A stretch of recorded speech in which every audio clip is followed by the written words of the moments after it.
اعوذ باللہ من الشیطان الرجیم بسم اللہ الرحمن الرحیم الحمد للہ الذی جعل الحمد مفتاحا لذکرہ وسببا للمزید من فضلہ ودلیلا علی آلائہ وعظمتہ ثم الصلاة والسلام علی عبدہ وامین وحیہ وخاتم رسلہ سیدنا ومولانا بالقاسم محمد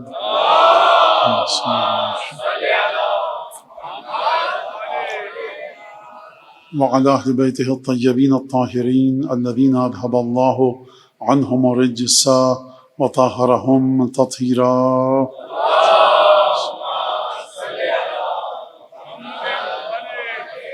واللعن الدائم على أعدائهم أجمعين.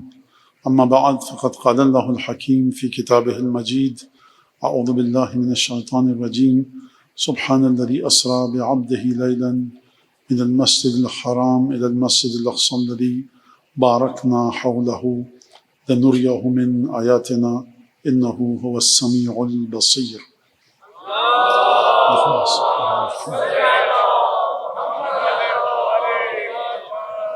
قرب ختمی مرتبت کے عنوان سے آپ اس گفتگو کو مسلسل سماعت کر رہے ہیں اور آپ کی توجہ الحمدللہ خداوند تبارک و تعالیٰ اس توجہ کو مزید بیشتر فرمائے اور آپ کو اجر عطا فرمائے. ہمیشہ پہلی مجلس میں ذکر ہوتا ہے لیکن بہرحال وہ ذہن سے نکل گیا. ہمارے یہاں اسکاؤٹ کے بچے ہیں، جوان ہیں، نوجوان ہیں، ان میں کچھ ادھیڑ عمر بھی ہیں. خداوند تبارک و تعالیٰ کی توفیقات میں اضافہ فرمائے. اسی طرح سے مختلف تنظیموں و اداروں کے بچے وہ یہاں پر آ کر نوجوان کام کر رہے ہیں. مجھے ان کے نام بھی نہیں پتہ. نام سے غرض نہیں، کام سے غرض ہے. سید الشہداء نے ان کی خدمت کو دیکھا، امام حسین علیہ السلام نے، امیر المومنین نے، حضرت حجت نے انشاءاللہ کہ جنہوں نے یہ تمام برسات کے سلسلے کو سمیٹا اور اس میں خدمات انجام دی. اسی طرح سے پولیس کے جوان اور جو ضلع انتظامیہ ہے وہ جو بھی خدمت کر رہے ہیں عزاداری کے سلسلے میں، اور وہ تمام ادارے، حکومت کے ادارے ہوں، ذاتی ادارے ہوں، جس نے بھی خدمت کی ہے، جس نے بھی اس فرش اعضا کو بچھانے میں یا کہیں بھی جو فرش اعضا بچھایا جا رہا ہے اس میں کوئی خدمت انجام دی، پروردگار عالم بحق پنجتن ان سب کو اجر جزیل انشاءاللہ عنایت فرمائے اور ان کے لیے ذخیرہ قبر و قیامت قرار دے. درود پڑھ دیجیے محمد علیہ.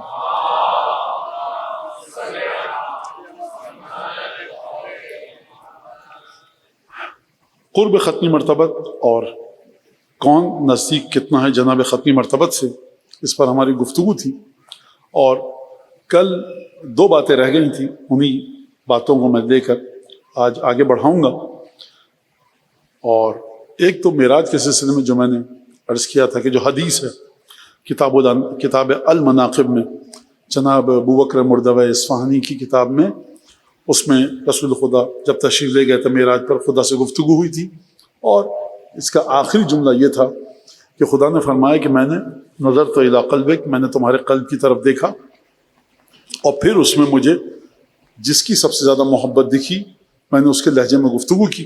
تو پروردگار عالم کو ختمی مرتبت کے قلب مطہر میں امیر المومنین علی بن ابی طالب کی محبت سب سے زیادہ دیکھی، لہٰذا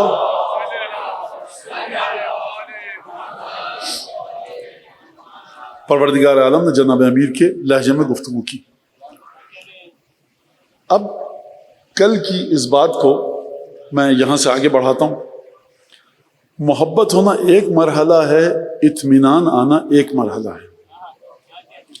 آپ کو اپنے گھر کے خاندان کے اپنے بیٹے سے، بیٹی سے 6 مہینے کا ہے یا وہ بیٹی 6 مہینے کی ہے، 1 سال کی ہے، کم سن بچے آپ کے گھر کے، آپ کے خاندان کے، ان سے آپ کو محبت ہے اور دیکھ کر آپ کو سکون بھی ملتا ہے. جس حد تک آپ کی شخصیت کا دائرہ وسیع ہوگا آپ کے سکون کے تقاضے اور شرائط بھی وسیع ہوں گے. اگر ایک شخص ہے، اس کی ایک دکان ہے، اس دکان پہ کوئی چیزیں بیچ رہا ہے، رزق حلال کما رہا ہے، اس کے اطمینان کا مرحلہ اپنی تجارت اور دکان کے لحاظ سے اسی حد تک ہوگا کہ جس حد تک اس کی دکان ہے. ایک شخص ہے کالج میں، یونیورسٹی میں استاد ہے، 5 شاگرد ہیں اس کے، وہ چاہتا ہے اطمینان حاصل ہو مجھے کہ ان 5 شاگردوں کو میں خوب جی بھر کے پڑھاؤں، اور یہ شاگرد 11ویں جماعت میں پڑھیں 12ویں جماعت میں جائیں تو اطمینان اسی حد تک ہے.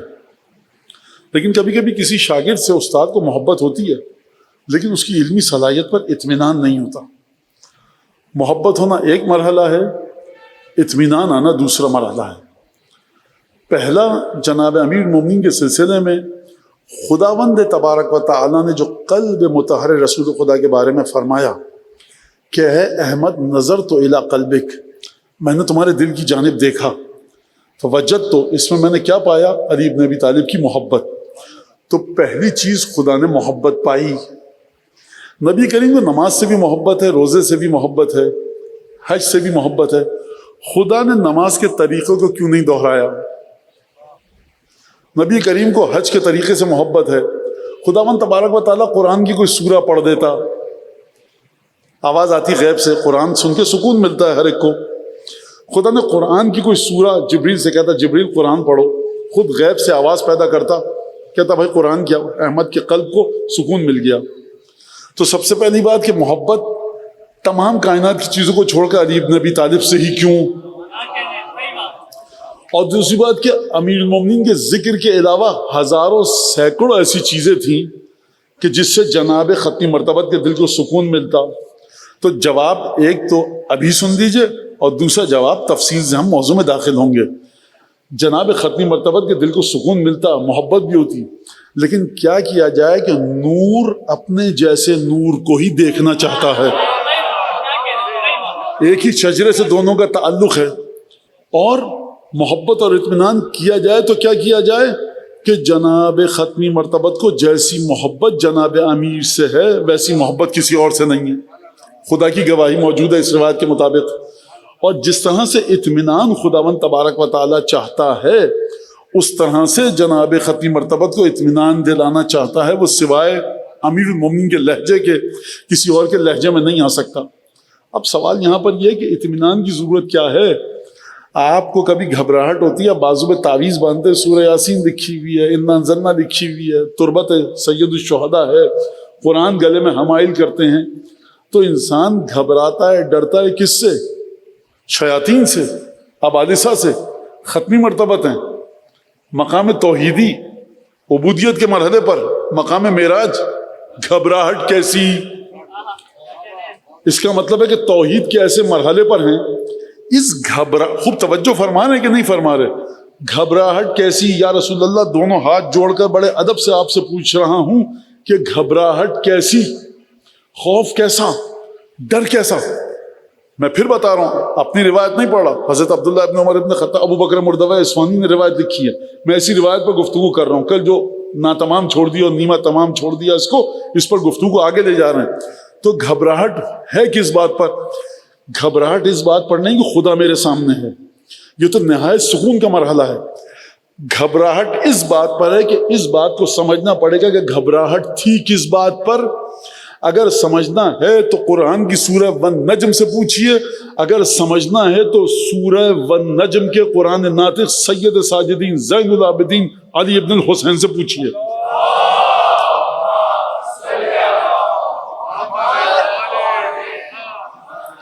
جب گئے سورہ والنجم نے کیا فرمایا؟ وَإِنَّهُ، پروردگاری کی ذات ہے، اضحکا و ابکا اماتا و احیا.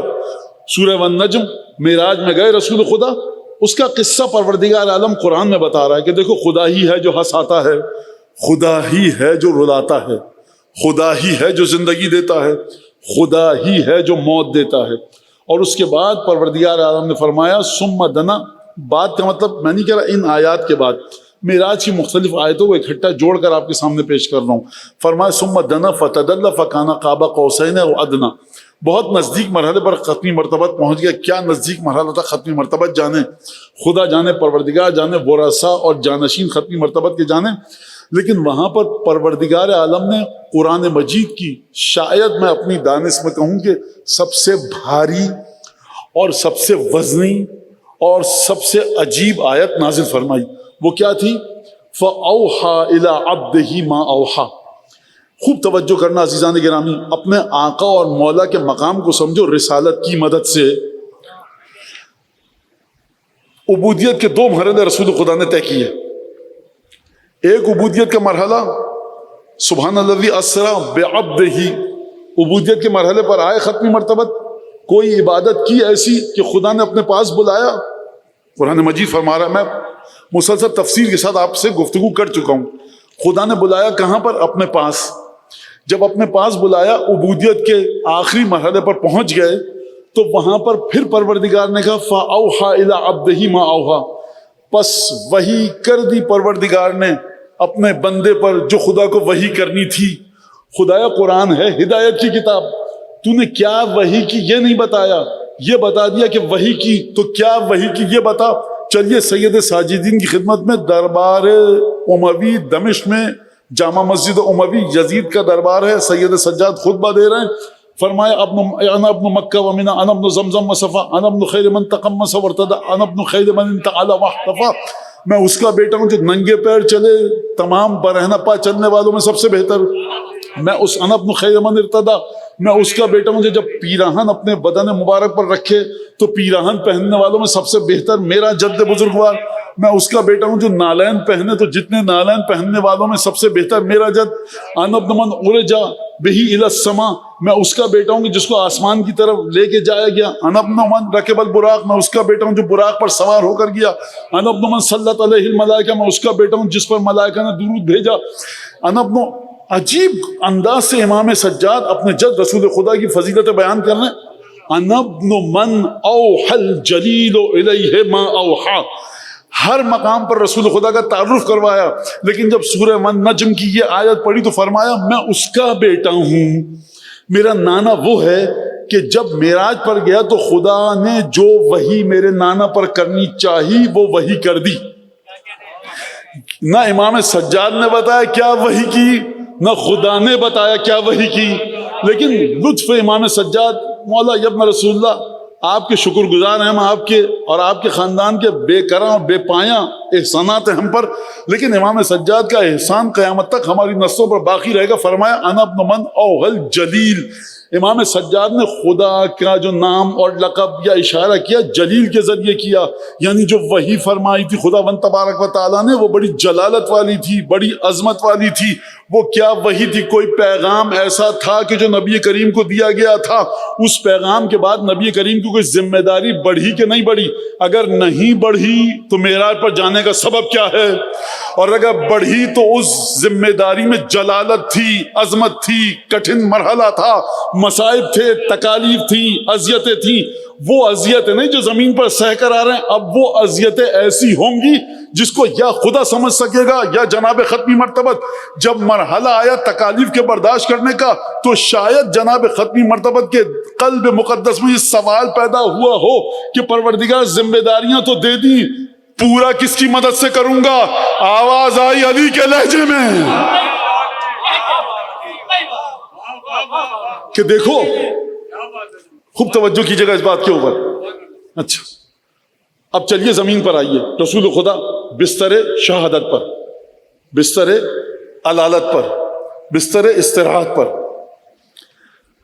یہ واقعہ ایسا نہیں ہے کہ میں جس کو اتنی جلدی بیان کر کے چلا جاؤں، لیکن تفصیل سے بیان کر بھی نہیں سکتا. لیکن میں مثال دوں گا.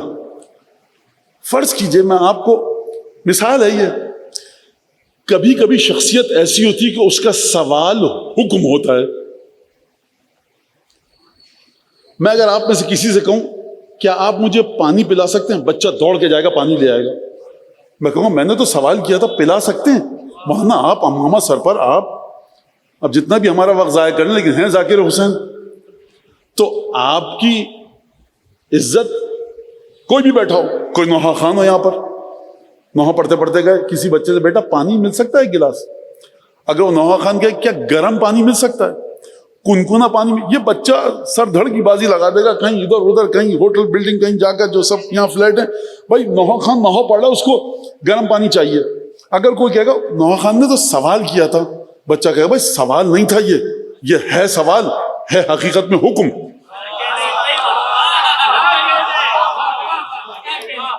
بھائی کیوں؟ تمہارا دوست کہتا ہے کہ تم ہمیں یہ چیز کھلا دو گے، تم صاف کہہ دیتا یہ تو میں نہیں کھلا سکتا. تمہارا دوست کہتا ہے 10,000 روپے دے دو، کہ معذرت میں نہیں دے سکتا. لیکن یہی کسی خاندان کے گھر کے بزرگ نے کہا، متقی انسان نے کہا، آپ کا مرجع تقلید آپ سے کہے کہ میں کراچی آ رہا ہوں، ایک رہنے کا کمرہ مل سکتا ہے؟ سرکار آپ حکم کیجئے، بس ختم بات. آپ نے سوال کیا تو اس سوال کو آپ حکم سمجھ کیوں رہے ہیں؟ اس سادے سے مسئلے پہ کبھی غور کیا؟ آپ سوال کو حکم اس وقت تک نہیں سمجھ سکتے جب تک آپ سوال کرنے والے کی شخصیت کی عظمت کے معترف نہ ہوں.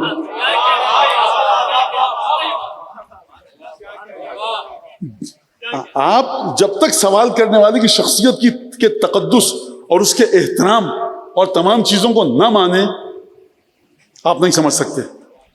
رسول خدا فرما رہے ہیں جناب امیر سے، یا رسول اللہ یہ کیا کیفیت ہے آپ کی نقاہت کی وجہ سے زمین پر بیٹھے ہوئے آپ دیوار کے سائے میں مدینے کی چلچلاتی دھوپ میں؟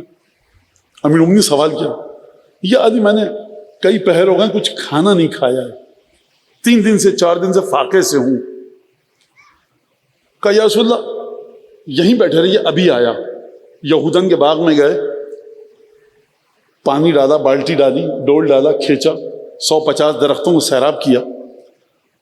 یہودی عورت نے، خاتون نے ایک کٹورے میں، پیالے میں مزدوری کے طور پر جناب امیر کو کھجور مزدوری میں دیے. کہا یا رسول اللہ یہ آپ کے لیے لایا ہوں. رک جائیے، میں کہوں گا یا علی جناب امیر آپ کے قدموں پہ سر رکھ کے ایک سوال کر رہا ہوں. رسول خدا نے کب کہا تھا کچھ میرے لیے لاؤ؟ جناب امیر فرمائیں گے نادان رسول کے درد کی کیفیت وہ سمجھ سکتا ہے جو معرفت رسالت رکھتا ہو، جو قربت رسالت رکھتا ہو. قرب ختمی مرتبت چاہیے درک کرنے کے لیے ختمی مرتبت کی ضرورتوں کو. تو سمجھ میں آ گیا؟ ہاں سمجھ میں آ گئی مثال. اب چلیے بستر شہادت پر رسول خدا ہیں. عباس کو بلاؤ میرے چچا کو. میں اپنے الفاظ میں بتا رہا ہوں واقعہ، روایت کا بے آئینہ ہی ترجمہ نہیں کر رہا، اپنے الفاظ میں کہہ رہا ہوں. عباس کو بلاؤ میرے چچا کو. آئے عباس. علی کو بلایا جائے، امیر المومنین بھی آئے. کہا تم میں سے کون ینجز عداتی و تغذی دینی، تم میں سے کون ہے جو میرے کیے ہوئے وعدوں کو پورا کرے گا میری موت کے بعد، اور جو میں نے قرضے لیے ہیں مدینے کے لوگوں سے ان قرضوں کو کون ادا کرے گا؟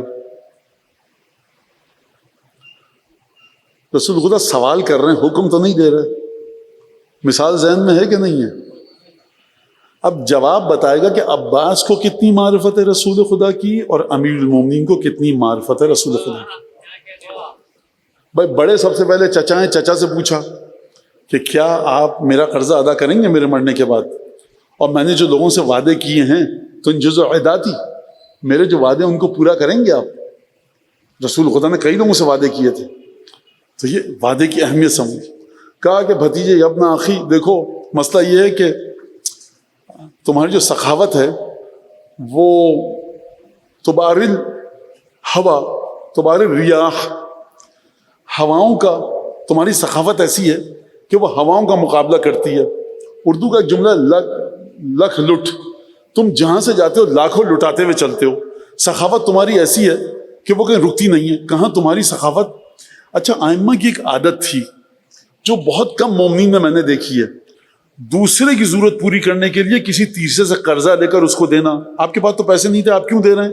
آپ کہتے ہیں یہ تم رکھو، کہیں سے میں نے لے لیے تو وہ میں واپس کیسے کروں گا؟ آپ کہتے ہیں قرضہ میں نے لیا، میں واپس کروں گا، میرے پاس نہیں تھا تم کو دے دیا، قرضہ تمہاری خاطر کسی اور سے لیا ہے. یہ ائمہ کی عادت تھی جو بہت ہی کم مومنین میں ہے. بہرحال سید الشہداء ابھی میں پیش کر کے آ رہا ہوں ایک حدیث کہ مال معہ کرم، یہ بہت کم لوگوں میں کہ مال ہو کرم کے ساتھ، یہ بہت کم لوگوں میں ہے. فضول نہایت ہی احمقانہ ترین جگہوں پر پیسہ خرچ ہوتا ہے سماج میں، ایک انتہائی دیوانگی کے ساتھ، لیکن خرچ نہیں ہوتا تو سید الشہداء اور امام کے نام پر. میں صرف یہ نہیں کہہ رہا تمام پیسہ آپ مجلس میں لگائیں میلاد میں یا کیا کریں کیا نہیں کریں، میں یہ بات نہیں کر رہا. امام کی ولایت وسیع ہے کائنات سے زیادہ، امام کے نام پر پیسہ خرچ کرنے کے موارد وسیع ہیں کائنات سے زیادہ. صرف ایک مجلس و ماتم اور نظر نیاز نہیں ہے، یہ بھی ہے ایک سلسلہ، لیکن جہاں تک جائیے جو چیز امام کو خوش کرتی ہے وہاں انسان پیسہ خرچ کرے. تو رسول خدا قرضہ لیتے تھے دوسروں سے اور غریبوں کی مدد کرتے تھے. کہا کہ تمہاری سخاوت جو تباری ریاح تباری ہوا، ہوا اور بعد طوفان کی مقابلہ کرتی ہے، مسابقہ اور مقابلہ کرتی ہے. یعنی جس طرح سے ہوا چلتی ہے ہر ایک کو اپنا فیض پہنچاتے ہوئے. بھتیجو تمہاری سخاوت اتنی ہے، کوئی بھی آ جا مانگنے تم اس کو دیتے ہو، اور تم نے وعدے اتنے کیے ہیں. انا کثیر العیال، بہت زیادہ اولادیں ہیں میری، تو معذرت میں تو یہ نہیں کر سکتا. بہت اچھی بات کی عباس نے منع کر دیا. لیکن ایک بات اور واضح ہو گئی کہ سوال سمجھے نہیں عباس. بعض سوالات ہوتے ہیں وہ حکم ہوتے ہیں، بعض سوالات ہوتے ہیں معرفت کا پیمانہ تولتے ہیں. بھائی عباس پانی لا سکتے ہو؟ مولا حسین نے کہا پانی لا سکتے ہو. عباس پانی لینے جائیں گے. خوب توجہ کیجیے گا اس بات کے اوپر. لہذا سوال کرنے والا اگر آپ سے سوال کرے اور آپ اس سوال کا جواب نہ دیں بلکہ عمل میں ثابت کریں اس سوال کا جواب، تو یہ دلالت ہے، علامت ہے، نشانی ہے اس بات کی کہ آپ سوال کرنے والے کے سوال کو حکم کے مرحلے پر رکھ رہے ہیں. کیوں رکھ رہے ہیں آپ سوال کو حکم کے مرحلے پر؟ کیونکہ آپ شخصیت کو اس مرحلے پر رکھ رہے ہیں. اس کا سوال حکم ہے. کہا کہ بھتیجے میں یہ کام نہیں کر سکتا. علی تم یہ کام کرو گے؟ یا رسول اقضی دینک وانجز عداتک، آپ کے سارے وعدے بھی پورے کروں گا اور آپ کے تمام قرضے ادا کروں گا. یہ عباس نے کیا جواب دیا؟ تمہاری سخاوت مقابلہ کرتی ہے ہواؤں کا، جہاں جاتے ہو پیسے نچھاور کرتے ہوئے جاتے ہو. یہ جناب امیر کا بینک بیلنس کتنا تھا؟ یہ ہے قرب رسالت کے جب رسول پر کوئی برا وقت پڑے، رسول کسی ضرورت میں اپنے آپ کو گھرا ہوا پائے اور تم سے سوال کرے، اپنے وجود کو بھول کر رسول کی طرف متوجہ ہو. یہ ہے قرب رسول کہ اپنے آپ کو بھول کر رسول کی طرف متوجہ ہو جاؤ. یہ ہے اگر قرب رسول یہ ہے تو قرب خانوادہ رسول بھی یہی ہے. میں ایک جملہ عرض کروں مثال کے طور پر، مثال نہیں بلکہ حقیقت ہے. سید الشہداء کے خیمے میں جو اصحاب موجود ہیں ان کے بیوی بچے بھی ہیں. آپ کو کہیں ایک جملہ دکھا دیجئے مولا حسین میرے مرنے کے بعد بیوی بچوں کا ذرا خیال رکھیے گا، کوئی دعا سکھا دیجئے کہ لشکر یزید ان کو نقصان نہ پہنچائے. اچھا مولا میرے بیوی بچے کوفے میں ہیں، میں تو اکیلا نکل کے آ گیا، بیوی بچوں کا کیا ہوگا؟ ایک جگہ مجھے دکھاؤ. ایک جگہ نہیں ملے گا. کیوں نہیں ملے گا؟ کیونکہ ان میں قرب رسول خدا ہے، ان کے وجود میں قرب امام حسین علیہ السلام ہے. جب حسین ابن علی کے بیوی بچے مشکل میں ہیں تو جو حسین ابن علی کے بیوی بچوں پر آئے گی مصیبت، وہ ہمارے بیوی بچوں، ہمارے سعادت ہے کہ حسین کے بچوں کے ساتھ ہمارے بچے مصیبت جھیلیں. یہ مرحلہ ہے قرب ختمی مرتبت کا. لہذا جناب امیر نے فرمایا کہ میں آپ کے قرضے ادا کروں گا. تو امیر المومنین کیا لکھپتی تھے؟ اچھا جنگوں میں اگر مال غنیمت آتا تھا اور جناب امیر کو ملتا تھا، سب صدقات میں بانٹ دیتے تھے. اب جناب ختمی مرتبت کے جانے کے بعد جو جنگ ہوگی اس میں آل رسول کے خمس، آل رسول کو تاریخ کے مطابق جو موجود ہے نہیں دیا جائے گا. یہ کس امید پر جناب امیر نے کہا وعدے پورے کروں گا؟ یہ کس امید پر؟ یہ امید تھی محبت رسول خدا، قرب رسول خدا. اور یہ کہاں سے آئی؟ دوسرا واقعہ سناتا ہوں، اس گھرانے کی نفسیات کو سمجھیے. سلمان گئے، جلدی جلدی واقعہ سنو. سلمان گئے، کہا سلمان ختمی مرتبہ نے کہا سلمان ایک بھوکا پردیسی آیا، مسافر ہے، نہ کھانے کو اس کے پاس غذا ہے، نہ پہننے کو لباس ہے. جاؤ میرے ازواج کے کمروں میں جاؤ، حجروں میں، کچھ ہے کہو تو دے دیں. سلمان سب کے گھروں پہ گئے، دق الباب کیا. سب نے کہا کہ ہمارے پاس کچھ نہیں ہے. ازواج کے پاس کچھ نہیں تھا. ایک دفعہ جا رہے تھے مسجد کی طرف، صحن میں ہی تو دروازہ تھا، وہ دروازہ جو کھلتا تھا صحن مسجد میں. کہا کہ ان کان الخیر فمن ھذا الباب، اب اگر خیر ملے گی تو اسی دروازے سے. اور آئے اس دروازے پر. مجھے بتائیے کہ سلمان کو نہیں پتا تھا کہ سیدہ کے پاس کوئی جمع پونجی نہیں ہے؟ علم تھا نا. اگر ازواج کے پاس کچھ نہیں ہے تو بطریق اولا سیدہ کے پاس تو بالکل کچھ نہیں ہونا چاہیے، کیونکہ ازواج شاید دیر میں انفاق کریں، سیدہ اس سے بڑی تندی کے ساتھ بڑی جلدی انفاق کر دیتی ہیں. تو اگر ازواج کے پاس کچھ نہیں، سیدہ کے پاس کیسے ملے گا؟ سلمان کے ذریعے سمجھیے جناب سیدہ کی معرفت. سلمان نے یہ نہیں کہا کہ مجھے یہاں سے آٹا مل جائے گا، کہا کہ امکان الخیر، اگر کوئی خیر کچھ بھی ہوگی ملے گی یہیں سے. آٹا نہ ملے خیر تو مل جائے گی. رسول کے پاس جاؤں گا خالی ہاتھ نہیں جاؤں گا، کچھ نہ کچھ لے کے جاؤں گا. دق الباب کیا. کہا کون؟ کہا بی بی میں. کہا کیا مسئلہ ہے؟ یہ مسئلہ ہے، کچھ آٹا چاہیے. یہ نہیں بتایا، بابا نے بھیجا ہے. کہا کہ بی بی کچھ ہے گھر میں؟ کہا کہ سلمان دیکھو کچھ بھی نہیں ہے. اور یہ جملہ بڑا تکلیف دے لیکن سن لیجئے. کہا کہ حسن اور حسین پرندوں کے بچوں کی طرح فاقوں کی وجہ سے کپ کپاتے ہوئے بچھونے پہ سونے گئے. واقعا صلوات اللہ وسلام علیہ. خیر بہرحال کیا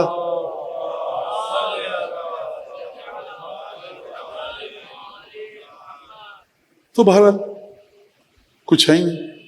کہا کہ اچھا ٹھیک ہے. کہا لیکن خیریت گندم لینے آئے کیوں؟ کہا کہ بی بی اصل میں مسئلہ یہ ہے کہ آپ کے بابا کے پاس قصہ یہ ہوا ہے. خوب توجہ کیجئے، اس گھرانے کا غلام بھی اپنے آقاؤں جیسا ہے. سلمان نے کیا کہا تھا؟ ان کان الخیر فمن ھذا الباب، اگر خیر ہے تو اسی دروازے سے. سیدہ نے تو نہیں سنا یہ جملہ، سلمان کے ذہن میں آیا. جب سیدہ سے گفتگو ہوئی تو سیدہ نے بھی وہی جملہ کہا، لا ارد الخیر اذ جاءنی. سلمان اب تم نے بابا کا نام لیا ہے نا، تو میں خیر کو پلٹا نہیں سکتی جب وہ خیر خود میرے دروازے پر آئے. رک جائیے، محبت اہل بیت کی رسومات کو سمجھیے، عشق رسول کو سمجھیے.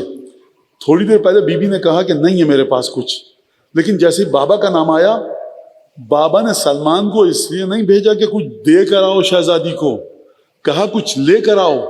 اور شہزادی کا نام بھی نہیں دیا تھا، کہا ازواج کے پاس جاؤ. ختمی مرتبہ جانتے ہیں کہ سب سے پہلے جو فاقے شروع ہوتے ہیں میری بیٹی کے گھر میں شروع ہوتے ہیں. کہا کہ ازواج کے پاس جاؤ. سلمان آئے. سلمان نے کہا کہ اب جب پوچھا تو مزید تحقیق پر بتایا کہ آپ کے بابا کے پاس سے آ رہا ہوں، قصہ یہ ہے. تو یہ سیدہ کی معرفت ہے کہ بابا نے اگر کسی کو بھیجا ہے، اگرچہ یہ نہ کہا ہو کہ سیدہ کے دروازے پر جانا، کیونکہ نسبت بابا سے ہے اور یہ مجھ سے مانگنے آیا ہے، دینے نہیں آیا. رسول اگر مانگنے بھی آئے تو خیر ہے. کہا کہ اپنے دروازے سے خیر کو نہیں لوٹاؤں گی. یہ کس وجہ سے؟ معرفت سیدہ رسالت کے سلسلے میں.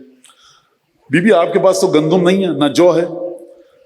پشت در سے سیدہ نے، یہ واقعہ تاریخ میں موجود ہے اور فضائل سیدہ میں سے ہے، اپنی پیون زدہ ردا سلمان کو دی. کہا کہ سلمان جاؤ شمو نے یہودی کو دینا اور کہنا تقول لک بنت رسول اللہ، رسول کی بیٹی تجھ سے یہ کہہ رہی ہے کہ آتنی، ہمیں کچھ تھوڑا سا جو دے دو، جب پیسے ہوں گے رسول کی بیٹی کے پاس تو وہ لوٹا دے گی. خوب توجہ کیجئے، آپ سمجھیے اس بات کو. شہزادی کی منزلت مسلمانوں کی نگاہ میں نہیں، یہودیوں کی نگاہ میں. کہا چادر کی کوئی قیمت ہو تو انسان گروی رکھواتا ہے. گھر کی چادر دے دی جو بچھائی جاتی ہوگی، جو ردا ہوگی، جو بسترے پہ بچھائی جاتی ہوگی. کیونکہ سیدہ کے گھر کا میں آپ کو 2 جملوں میں ماحول بتاؤں.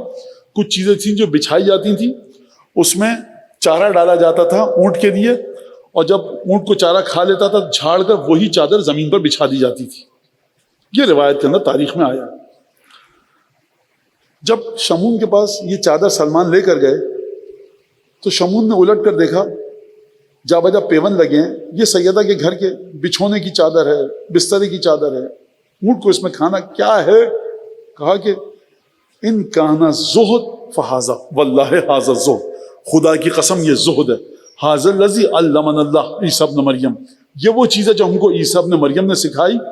اور اسی وقت وہ شخص مسلمان ہوا. جس بی بی کی چادر کی کرامت ایسی ہو، با معرفت ہوگا، غیر مسلم بھی ہوگا تو مسلمان ہو جائے گا. اور اس کے بعد گندم آیا اور اس کے بعد بی بی نے گندم پیسا، آٹا گوندا، روٹیاں پکا کر دی. سلمان بیٹھے رہے. سلمان نے کہا شہزادی اگر آپ اس میں سے کچھ روٹیاں اپنے لیے بھی رکھ لیں، کیونکہ آپ کے بچے بھی فاقے سے گئے. کہا کہ جو میں اپنے بابا کی راہ میں دے دیتی ہوں پھر واپس نہیں لیتی، یہ میرے بابا نے. لہذا آپ سمجھے اس بات سے کہ کون میرے وعدوں کو پورا کرے گا، کون میرے قرضوں کو ادا کرے گا. فرمایا جناب امیر المومنین میں ادا کروں گا. چلیے دوبارہ شب معراج کی طرف. تو اب سمجھ میں آیا آپ کے. پہلی بات تو یہ کہ علی بن ابی طالب کی محبت کیوں؟ کیونکہ نفس رسول ہیں. منزلت کو جناب امیر المومنین کی رسول خدا جانتے ہیں. یہ اطمینان کیوں ہوا؟ کیونکہ اب آج کے بعد جتنے کٹھن مراحل ہوں گے وہ طے ہی علی کی بدولت ہوں گے. اور محبت کیوں پیدا ہوئی؟ دنیا میں جتنے بھی مشکل مرحلے تھے وہ جناب امیر کی ذریعے طے ہوئے. اگر خیبر کے مقام پر جناب ختمی مرتبہ سے کہا جا رہا ہے کہ دیکھو کل میں علم اس کو دوں گا، روایت آپ سب کو یاد ہے، لیکن وہی ہمارے ایک دوست مومن کا کہنا ہے کہ مولانا نہیں پوری روایت پڑھا کریں. بچے بڑے شوق سے سنتے ہیں اور غور سے، بچوں کی تربیت ہوتی ہے. تو جو لوگ جن لوگوں کے لیے تکرار ہے، معذرت اگر آپ کو برا لگے، لیکن مجھے پڑھنے دیجیے یہ روایت. فرمایا اب کیا یہ بے ادبی بھی ہے کہ یہ آپ سب کو یاد ہے، لَأُعْطِيَنَّ الرَّایَةَ غَدًا رجلا کرارا غیر فرار. کل علم اس کو دوں گا کہ جو مرد ہوگا کرارن آگے بڑھ کے حملہ کرے گا، غیر فرارن بھاگے گا نہیں. یہ رسول خدا نے، اچھا آپ نے شوق سے سنا تو اب یہ آپ کا حق بن گیا ہے. اب ان جملوں پر رکیے. جو شخص آگے بڑھ بڑھ کے حملے کرتا ہے وہ کرار ہے. کہہ دیا یا رسول اللہ کرار ہے تو کرار ہے، آگے بڑھ کے حملہ کرے گا. لیکن کراریت کی بھی ایک حد ہوتی ہے. جب شیر اپنے مقابل سوا شیر کو دیکھتا ہے تو ہو سکتا ہے کرار فرار میں بدل جائے. رسول خدا کو پتا ہے کہ یہ قلعہ جو فتح ہونے والا ہے، نامی گرامی پہلوان ہے صاحب، کیا دمبے کا گوشت اور اصلی گھی اور مکھن اور شہد کھانے والے لوگ ہیں، پیسے والے ہیں. کل جس کو علم دیں گے یہ جو کی روٹی نمک کے ساتھ کھاتا ہے، تو نہ اس کو کرار ہونا چاہیے اور اس کو فرار ہونا چاہیے. یہ میدان جنگ میں آئے گا تو فرار کرے گا نا، یہ میدان جنگ میں آنے کے قابل ہی نہیں ہے. تو اس میں طاقت آئی کہاں سے؟ یہ جناب امیر المومنین سے جب کسی نے پوچھا یاد اتنی بہادری آئی کہاں سے، فرمایا بنجدتن اکرمنی اللہ بہا، یہ خدا کی وہ بزرگی بڑائی اور کرم تھا جو خدا نے مجھے عزت کے طور پر تحفے میں دی. اور کیسی تحفے میں دی؟ جناب امیر کا جملہ سن لیجئے. ابھی کل بھی میں نے عرض کیا لیکن سن لیجئے اب جناب امیر کی باتیں. فرمایا انا وضعت فی الصغر کلاکل العرب وکسرت قرون نواجم ربیع ومضر. کہا میں ہی تھا جس نے بڑی کم سنی میں عرب کے بڑے بڑوں کے تاج کو زمین پر رگڑ کے رکھ دیا، اور ربیع اور مضر کے بڑے بڑے قبیلوں کے سورماؤں کو میں نے مارا. جناب امین فرمایا. اچھا فرمایا کل میں علم اس کو دوں گا. کل تو اس کا مطلب ہے کہ گزرے ہوئے کل کچھ ہوا ہے، گزرے ہوئے پرسوں کچھ ہوا ہے. تو قبلہ کے درجات بلند کرے حضرت آیت اللہ العظمیٰ سید علی نقی نقوی. دیکھیے جو میں آیت اللہ العظمیٰ کہہ رہا ہوں تو میں سید علی نقی نقوی صاحب کو آیت اللہ العظمیٰ کہہ رہا ہوں. میں یہاں پر لقب بانٹنے کے لیے نہیں بیٹھا، خود توجہ کے ساتھ سمجھیے گا کس کو کہہ رہا ہوں. شخصیت ایسی تھی جو بر صغیر کی گمنام ترین شخصیت، جو مرتبہ ملنا چاہیے تو وہ نہیں ملا، انڈر ریٹڈ دنیا سے گزر گئے. میں کس فضیلت کی بات کروں ان کی، جو انہوں نے کتابیں لکھی، جو انہوں نے اشعار لکھے، جو انہوں نے قصیدے لکھے، اور سب سے بڑھ کر جو معجزہ کیا ہے جب قد کی مسافت شب آفتاب نے جلوہ کیا، سحر کے رخ بے حجاب نے مر کر صدا رفیقوں کو دی اس جناب نے، اٹھو فریضہ سحری کو انیس کا جو مرثیہ اس کا عربی میں ترجمہ کیا. یہ بڑی عجیب بات ہے. پہلی کتاب جو وسیلے اور توسل کے سلسلے میں شرک کا الزام لگاتے تھے لوگ ہم پر، پہلی کتاب عالم اسلام میں جس نے لکھی ہے اس نظریے کے خلاف وہ قبلہ ہیں. نجف میں بیٹھ کر لکھی. تو بہرحال انہوں نے لکھا اپنی کتاب میں کہ تاریخ دیار بکری کے اندر ہے کہ جناب امیر کی طبیعت ناساز، جناب سادماب کی طبیعت ناساز تھی، خیمے میں تشریف فرما تھے. مسلمان آپس میں ایک دوسرے کو علم دیتے تھے، پوری کوشش کرتے تھے، صحابہ کرام تھے جان جوکھوں میں ڈالتے تھے. صحابہ کرام کی بڑی خدمت ہے. لیکن دیکھیے امیر المومنین کی بہادری کے آگے کسی کی کیا چلی ہے؟ نہیں چلی. جو 1,23,999 انبیاء کا مولا ہو، صحابہ اس کا کیا مقابلہ کریں گے؟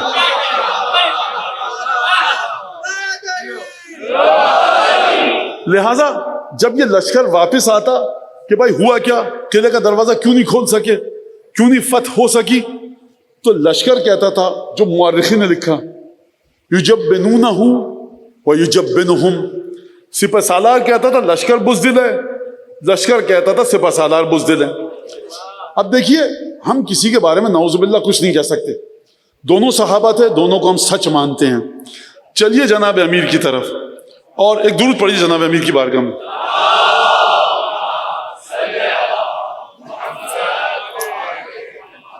اب رسول خدا نے فرمایا میرے خیال سے، میرا خیال ہے کہ کل پھر لشکر کو بھیجوں گا. یہی داستان ہوگی، لشکر کہے گا امیر بزدل تھا، امیر کہے گا لشکر بزدل تھا. ایک اب تک اس بکھیڑے میں پڑے رہیں گے. ایک ایسے کو بلاؤ جو اکیلا جائے اور قلعے کو اکھاڑ لے. کل یہ نہیں فرمایا لشکر کے ساتھ بھیجوں گا. تعجب ہے یا رسول اللہ، 3 دن تک لشکر جا رہا ہے. اب آپ ایک اکیلے اپنے مظلوم بھائی کو بھیجیں، کچھ تو خیال کیجئے. جناب امیر صلوات اللہ وسلام علیہ درود دیجئے.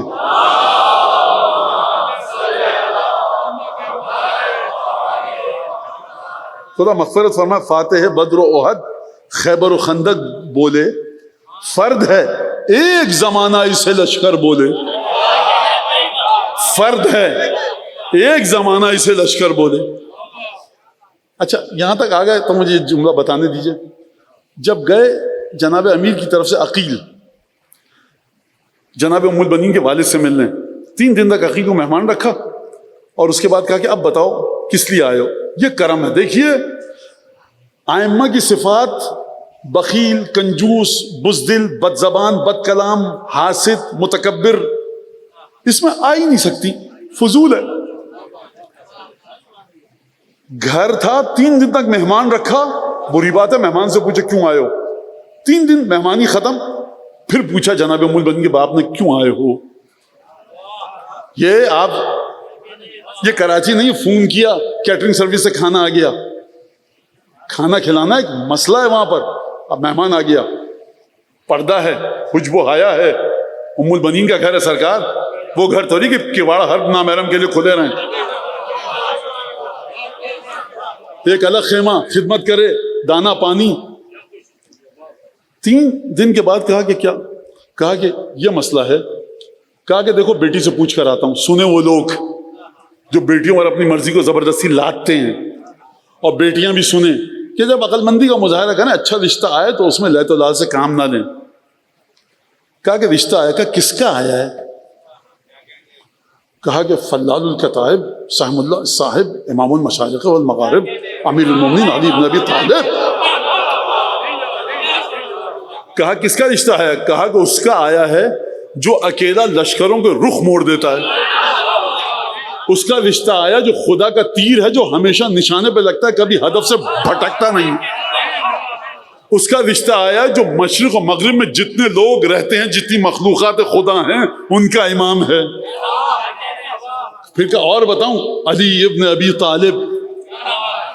تو سرکار کل کی حدیث آپ سن چکے، انا و صاحبی لا شرقی ولا غربی. جس کا نور رسول خدا کا نور ہو، جس کا نور نہ دائیں ٹمٹمائے نہ بائیں، وہ خدا کا تیر نہیں ہوگا تو اور کون خدا کا تیر ہوگا؟ خدا کے تیر سے توسل کرنا سیکھو. علی بن ابی طالب کے ساتھ اپنے رابطے کو مضبوط کرو. نوجوان بچے بچیوں سے کہہ رہا ہوں، مولا کے ساتھ توسل کرنا سیکھو، مدد مانگنا سیکھو. نعرہ حیدری یا علی مسجد میں لگایا، مجلس میں لگایا، اس کو اپنے دل میں اتاریے کہ مولا سے مدد کیسے مانگی جائے.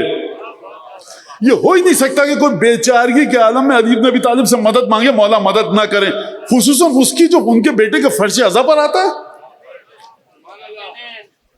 لہذا جناب امیر المومنین کا کل علم اس کو دوں گا کہ جو کرار ہوگا غیر فرار ہوگا.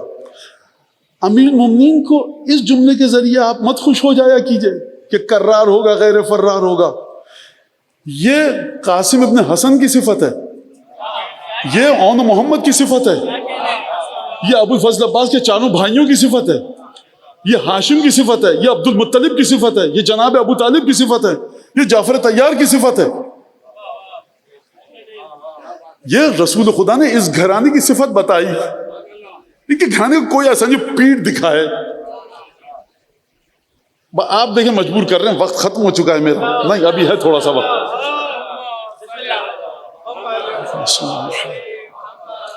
یا علی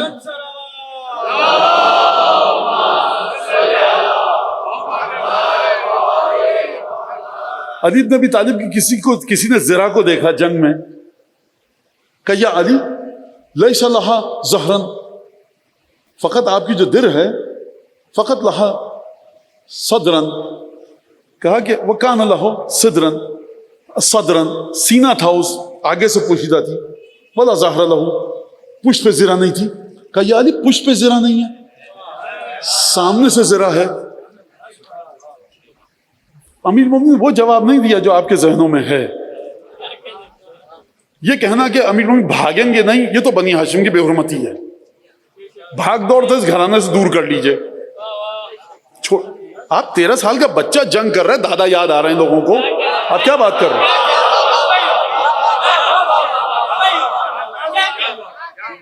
فرما اذا استمکن عدوی من ظہری، اگر میرا دشمن میری پشت تک پہنچنے میں کامیاب ہو گیا نا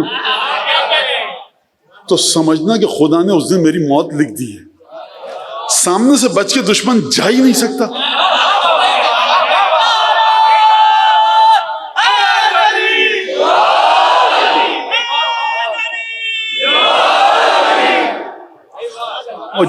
اور جس ملعون نے پشت سے وار کیا وہ وہی تھا جس نے غفلت میں وار کیا، وہ جناب امی کے سامنے آیا ہی نہیں. اس استمکن عدو من ظہری فلا ابقا، جب میرا دشمن میری پشت تک پہنچنے میں کامیاب ہو جائے تو سمجھ لینا اب علی کا آخری دن ہے. بچ کے نہیں جا سکتا کوئی. کیوں نہیں بچ کے جا سکتا؟ علی بن ابی طالب تھوڑی ہیں، خدا کی دیوی بہادری کی تجلی ہیں، خداوند تبارک و تعالیٰ کا تیر ہیں. تو یہ جو فرمایا جناب امیر ختمی مرتبت نے کہ کل علم اس کو دوں گا کہ جو کرار ہوگا آگے بڑھ بڑھ کے حملہ کرے گا، لیکن ہر کرار کی کراریت کی ایک حد ہے. کسی کے سامنے ایک آدمی آ جائے اس سے زیادہ طاقتور ہو سکتا ہے بھاگ جائے، کسی کے سامنے 10 آ جائیں وہ 10 کو دیکھ کے بھاگ جائے، 8 کا مقابلہ کر لے 15 آئیں تو بھاگ جائے، 15 کا مقابلہ کر لے 200 آئیں تو بھاگ جائے، 200 کا مقابلہ کر لے 300 آئیں تو بھاگ جائے. ختمی مرتبت فرمائے دیکھو کل اس کو علم دوں گا. فرار ہونے نہ ہونے کا مطلب جانتے ہو؟ پوری دنیا اگر آ جائے پیٹ نہیں دکھائے گا. چلیے انیس کی خدمت میں آپ کے چہرے دم کے. ابو الفضل عباس سنیے، ابو الفضل عباس فرما رہے ہیں دنیا ہو ایک طرف بھی تو ہم پر ظفر نہ پائے. پوری دنیا آ جائے ہم پہ کامیاب ہوگی. فاقوں میں شیر بھی ہو مقابل تو منہ کی کھائے. 3 دن کا بھوکا پیاسا ہوں میں لیکن فاقوں سے ہوں، شیر بھی آ گیا تو منہ کی کھا کر جائے گا. دنیا ہو ایک طرف بھی تو ہم پر ظفر نہ پائے، فاقوں میں شیر بھی ہو مقابل تو منہ کی کھائے. اب سمجھیے ابو الفضل عباس کی معرفت. عباس کہنا میں کہاں بہادر ہوں بھائی. انیس کہنا عباس کہاں بہادر ہیں، کوئی بہادری نہیں ہے عباس کے پاس. فاقوں میں شیر بھی ہو مقابل تو منہ کی کھائے. سنیے انیس کا پیغام ابو الفضل عباس کی زبانیں. کس دبدبے سے جوہر تیغ علی دکھائے. یہ عباس نہیں ہے، اصل میں یہ علی کی بہادری بول رہی ہے. اگر عباس ہوتے اپنے بلبوتے پر تو یہ کارنامے نہ دکھاتے. کس دبدبے سے جوہر تیغ علی دکھائے. فاقوں میں شیر بھی ہو مقابل تو منہ کی کھائے. کس دبدبے سے جوہر تیغ علی دکھائے. عجیب جملہ ہے. بس ہم نے گھاٹ چھین لیا، مشق بھر چکے. شیروں نے جو زبان سے کہا تھا وہ کر چکے. ہمیں جنگ نہیں لڑنی تھی. تم سمجھ رہے تھے 5000 کا دستہ، علی کا بیٹا دیکھو کر کے دکھا دیا. اب اگر شک کرو دروازہ خیبر اکھاڑنے پر تو عباس کی جنگ کو کیا کرو گے؟ فرمایا رجلا کرارن غیر فرارن، اس کو بھیجوں گا جو آگے بڑھ بڑھ کے حملہ کرے گا. یا رسول اللہ یہ بھی بتا دیجئے کہ کب تک آگے بڑھ کے حملہ کرے گا. 500 600 700 1000 آ جائیں گے تو علی بھاگ کے نعوذ باللہ آ جائیں گے. رسول خدا فرمائیں گے میں نے کراریت کی حد معین کی ہے جو تم کر رہے ہو. غیر فرارن آگے بڑھ کے حملہ کرے گا. کتنا آگے بڑھے گا؟ اس کی کراریت کی کوئی حد نہیں ہے. جس کی کراریت کی کوئی حد نہ ہو وہ کسی مشکل مقام پر پیٹھ نہ دکھائے. تو اب اگر خدا اس کے لہجے میں بات نہ کرے تو کس کے لہجے میں بات کرے؟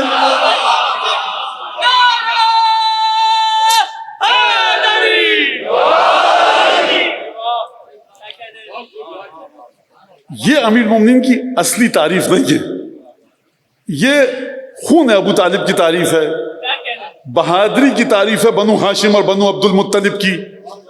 علی بن ابی طالب کی تعریف سننی ہے تو اب سنیے. یحب اللہ ورسولہ ویحبہ اللہ ورسولہ. یہ بھی خدا سے محبت کرتا ہے اور رسول سے، اور خدا اور اس کا رسول بھی اس سے محبت کرتے ہیں. اور اب اس کے بعد جو جنگ ہوئی آپ حال سن چکے ہیں. مرحب آیا عجیب انداز سے اور آ کر رجس پڑھتے تھے پہلوان. اسلحے میں ڈوبا ہوا، کیل کاٹے سے لیس، قد علمت خیبر انی مرحب شاک الصلاح بطل مجرب، خیبر جانتا ہے کہ میں مرحب ہوں، اسلحہ لے کر آیا ہوں اور اسلحے سے لیس ہوں۔ کس کو ڈرا رہا ہے؟ یہ 25 26 27 سال کے نوجوان کو۔ یہ نوجوان جانتا ہے کہ اس نے دوپہر کا کھانا بھی ٹھیک سے نہیں کھایا۔ جناب امیر، اور آپ کے علم میں ہے علی کہاں ہیں؟ رمد العینین، آنکھوں میں تکلیف ہے، کہا لے کر آؤ علی کو۔ لے کر آئے جب علی ابن ابی طالب کو، تفل فی عینیہ، میں اس کا ترجمہ اس طرح سے کر رہا ہوں کہ آپ کو گرانا گزرے اور آپ کا عقیدہ ولایت کے کپ کپانے نہ لگے، تو اپنا لعاب دہن لگایا جناب امیر کی آنکھوں میں لگایا اور کہا یہ لو علی علم اور چلے جاؤ۔ اب جناب امیر نے یہ بھی نہیں پوچھا یا رسول اللہ کتنی دیر انتظار کروں، ٹھیک ہوگی کہ نہیں ہوگی۔ رسول خدا نے کہا تھا علی کہاں ہیں؟ یا رسول اللہ استراحت فرما رہے ہیں۔ جب علی آئے تو کہتے علی، رسول خدا نے نہ آؤ دیکھا نہ تاؤ، کسی لیت و لال سے کام نہیں لیا، بالکل وقت کو گزارے بغیر کہا یا علی یہ علم دو، آنکھوں میں لعاب دہن لگایا۔ صاحب بیمار پر جہاد ساقط ہے، لیکن کچھ بیمار ایسے ہیں کہ ان کو صحت دینی پڑتی ہے تاکہ جہاد ہو سکے۔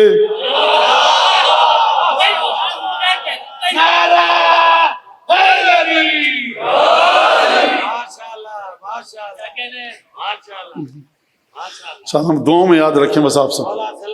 گئے، اللہ اور اس کا رسول محبت کرتا ہے، اور آنکھ میں لعاب دہن لگایا، کہ یہ لو علی علم دو اور جاؤ۔ یا رسول اللہ یہ جو آپ نے علی کو علم دیا ہے، دیکھیں جنگ امیر المومنین کی بڑی باریک بینی سے پڑھا کیجئے، مطالعہ کیا کیجئے۔ یہ جو آپ نے علم دیا ہے، دوسرے ہاتھ میں تلوار، لگامیں بھی گھوڑے کی پکڑنی ہے، تو یہ مشکل نہیں ہو جائے گی؟ اگر نعوذ باللہ واپس آنا پڑا، کہا کہ ہم نے جب کہہ دیا کسی بھی حال میں واپس نہیں آئے گا۔ سرکار علم دیا جاتا ہے علمدار کو، سپہ سالار کے ہاتھ فارغ ہوتے ہیں تاکہ جنگ لڑ سکے۔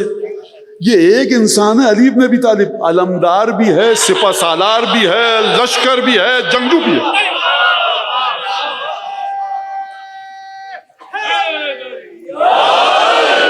اب آپ کی سمجھ میں آیا؟ فاتح بدر و احد خیبر و خندق بولے، فاتح بدر و احد،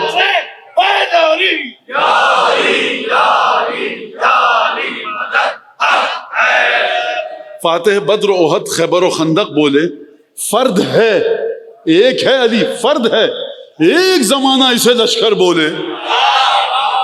یا رسول اللہ آپ نے بھجوا دیا فاقہ کیے ہوئے علی کو، اور وہاں پر مرحب نے آ کر رجس پڑا، قد علمت خیبر انی مرحبو شاک الصلاح بطل مجربو، خیبر جانتا ہے کہ میں مرحب ہوں، اسلحہ لے کر آیا ہوں۔ جناب امیر المومنین نے یہ نہیں کہا کہ احد میں ذوالفقار اتر چکی ہے، غزوہ خیبر غزوہ احد کے بعد ہے۔ کہتے بھائی دنیا جانتی کہ میرے پاس ذوالفقار ہے، فرما انا الذی سمتنی امی حیدرہ زرغام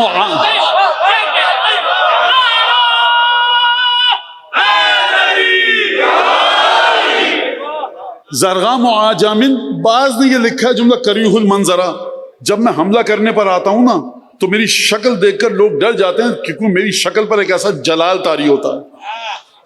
زرغام و عاجامن، میں اس شیر کی طرح ہوں جو جنگل کی جھاڑیوں میں چھپا بیٹھا رہتا ہے شکار کی تلاش میں، جیسے شکار ملتا ہے جھپٹ پڑتا ہے۔ اچھا، اب علماء نے لکھا، رشید شرطونی سے لے کر ابن منظور سے لے کر تمام اہل لغت نے لکھا کہ یہ علی نے واحد جنگ ہے جس میں دو بڑے عجیب کام کیے۔ ایک کام یہ کہ اپنے اس نام کا ذکر کیا جو ہماری آقا زادی صلوات اللہ وسلام علیہا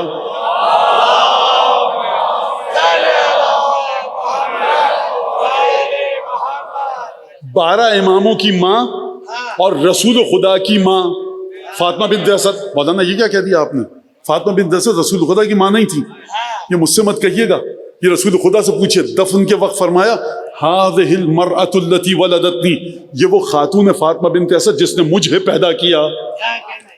رسول کے اوپر بھی ماں کا حق، اور جناب امیر کی تو ماں ہیں حسن حسین کی، سید سجاد، امام باقر، امام صادق، امام کاظم سرکار کائنات میں کچھ ہی خواتین ایسی ہیں جو کسی بھی محفل میں آئیں 1,24,000 انبیاء مقام سے کھڑے ہو جائیں گے. یا تو جناب فاطمہ بنت اسد کی بہو آئے تو کھڑے ہوں گے، یا مادر جناب امیر المومنین آئے تو کھڑے ہوں گے. لہذا فرمایا عجیب مرحلہ. ایک اس کے علاوہ کہیں اور یہ حیدر اپنا نام نہیں لیا. کہا کیوں لیا؟ کتاب العین میں خلیل ابن احمد فراہیدی نے لکھا کہ صرف اور صرف یہ میں نے وہیں پر دیکھا کتاب العین میں کہ جب وہ جاتے ہیں حیدر کا معنی کرنے کے لیے حیدرہ، تو وہ مختلف معنی کرتے ہیں. شیر کی کیفیت کا نام ہے، جو شیر ہوتا ہے اس کو کہتے ہیں، اور یہ فلاں فلاں فلاں انہوں نے تشریح کی اور کہا کہ حیدر علی بن ابی طالب کا نام ہے تورات میں. یعنی اگر تم تورات کی تلاوت کرتے ہو تو جان لو میرا نام حیدر ہے، اور تورات میں یہ موجود ہے کہ جو حیدر ہوگا اس کی ماں نے اس کا نام حیدر رکھا ہوگا. اور یاد رکھنا مرحب اس کے مقابلے پر مت جانا. تو مولا یہ رحم کا مظاہرہ کر رہے ہیں کہ دیکھ میں وہی حیدر ہوں، انا الذی سمتنی امی حیدرا. پہلا کام یہ کیا جو کسی جنگ میں نہیں کیا. دوسرا کام جب مرحب کو قتل کر دیا تو آگے بڑھے، 4 انگلیاں گڑائیں، دروازے کو اکھیڑا، خندق پر پل بنایا. یہ معجزہ جناب امیر المومنین نے سوائے جنگ خیبر کے کہیں نہیں دکھایا. اور اب اس جنگ کو، اسی جبلے کو ابن ابی الحدید معتزلی نے بڑے عجیب انداز سے لکھا. اب دیکھیے وہی بات، بہت سارے مومنین نہیں مولانا آپ بتایا کریں، بار بار بچوں کو بتائیں، ہم نے سنا ہے بچوں نے نہیں سنا. ابن ابی الحدید کا ایک قصیدہ ہے، قصیدہ عینیہ. یہ قصیدہ جناب امیر المومنین کے حرم میں بھی لکھا ہوا ہے. کہاں سے شروع ہوتا ہے؟ وہ کہتے ہیں یا برق ان جئت الغری فقل له اتراک تعلم من بارضک مودع. اے آسمانی بجلی جب تو کڑکتی ہے اور نجف کے آسمان پر کڑکتی ہے، تجھے پتا بھی ہے کہ کہاں کڑک رہی ہے تو؟ اتعلم من بارضک مودع.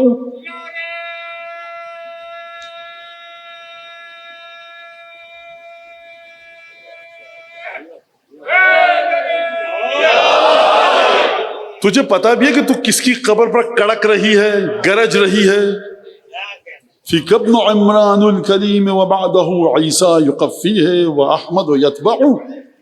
یہ مت سمجھنا آسمانی بجلی علی کی قبر ہے، اس میں رکھا گیا ہے علی کو، لیکن اس قبر میں موسیٰ بھی ہیں، عیسیٰ بھی ہیں، اس قبر میں رسول خدا بھی ہیں.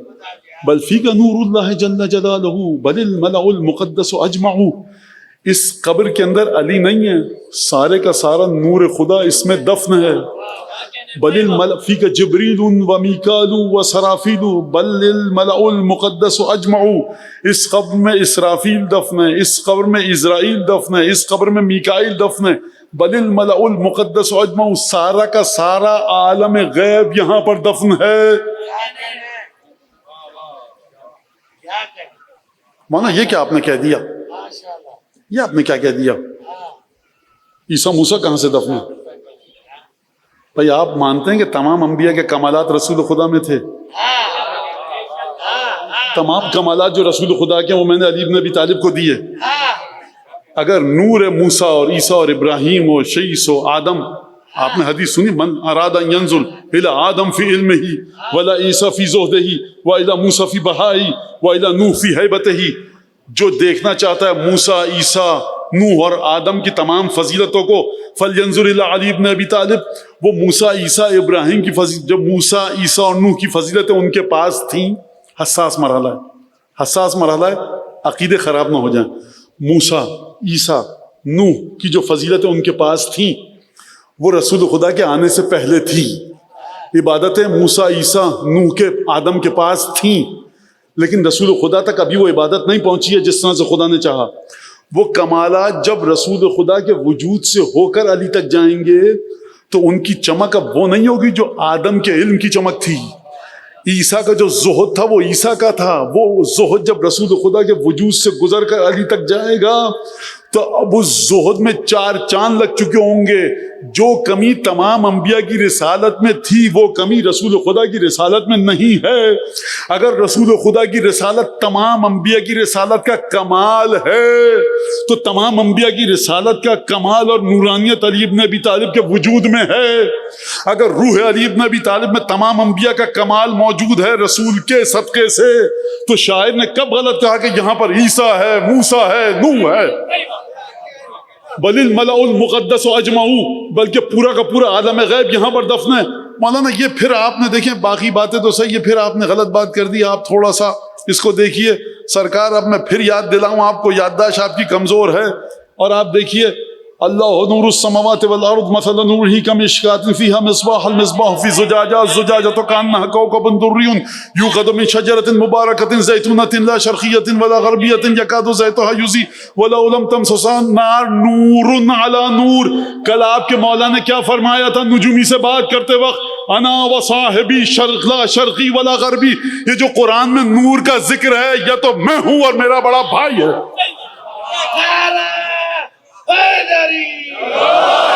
اگر نور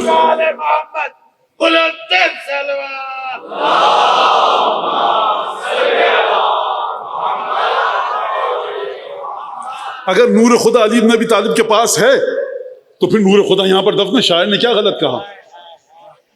لہذا فرمایا اتراک تعلم من بأرض فیک ابن عمران کلیم وبعدہ عیسیٰ یخفی واحمد یتبع فیک جبریل وسرافیل ومیکال بل الملأ المقدس اجمعوا. اب سنیے کیا کہتے ہیں جنگ خیبر سے مربوط.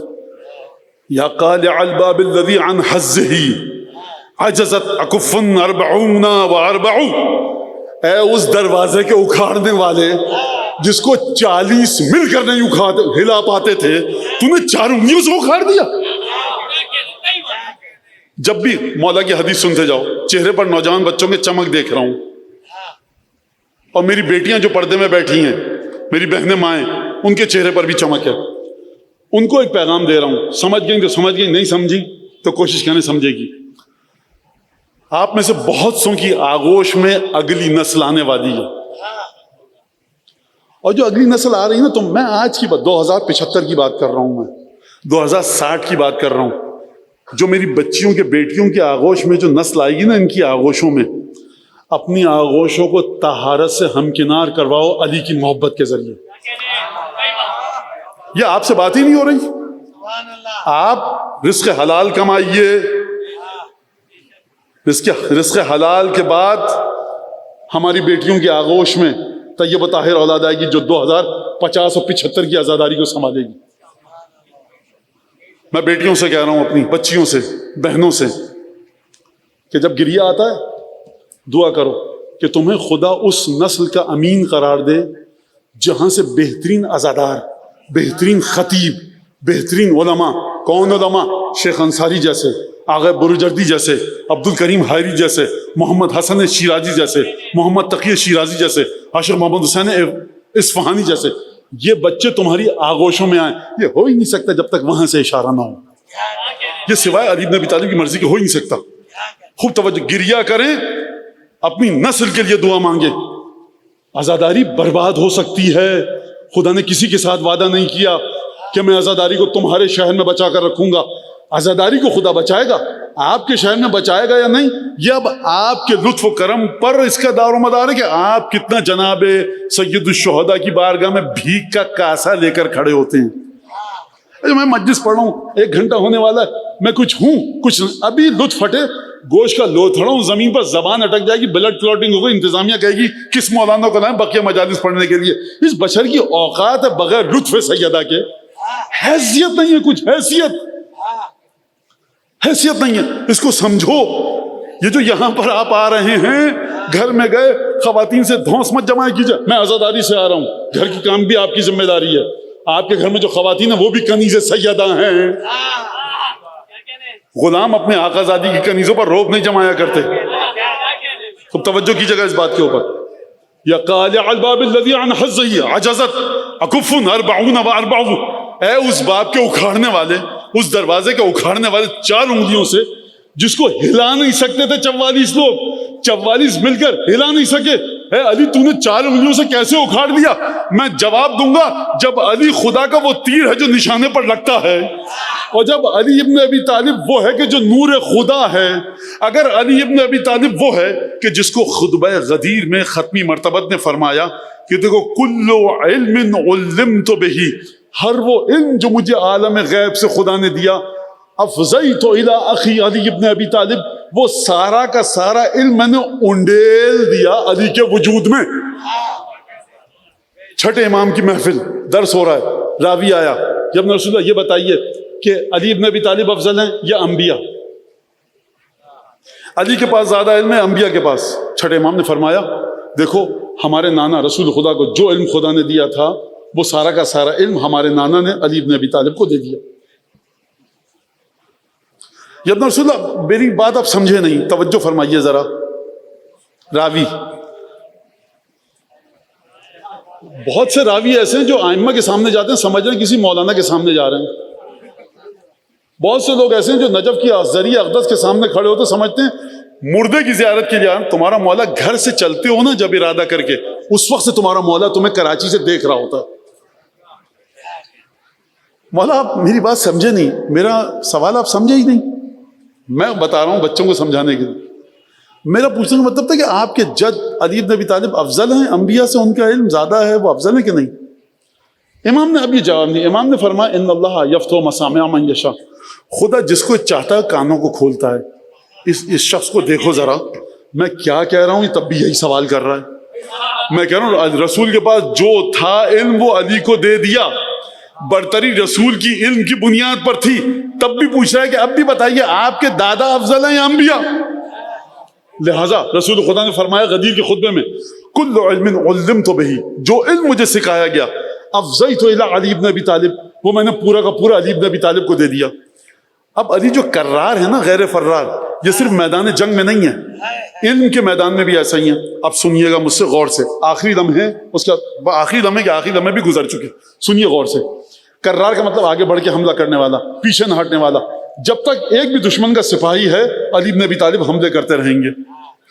جب تک علم کا کوئی بھی مرحلہ ایسا ہے جو علی نے طے نہ کیا ہو، علی تیار ہیں اس علم کو حاصل کرنے کے لیے. بچے گمراہ نہ ہو جائیں.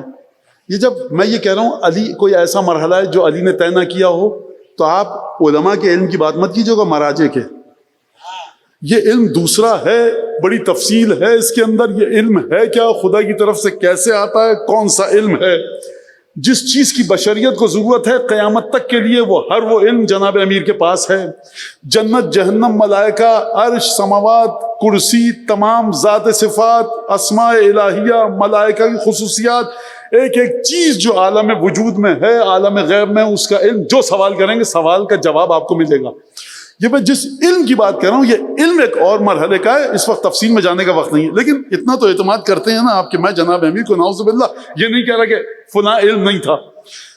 جناب امیر المومنین 10 برس کے بچے ہیں، طفل خرد سال ہیں، رسول خدا غار میں لے کے جا رہے ہیں، کہہ رہے ہیں یا علی انک تسمع ما اسمع و ترى ما ارى، جو میں دیکھتا ہوں وہ تم دیکھتے ہو، جو میں سنتا ہوں وہ تم سنتے ہو. 10 سال کا بچہ سماعت و بصارت میں رسول خدا کے ساتھ پہنچ چکا ہے.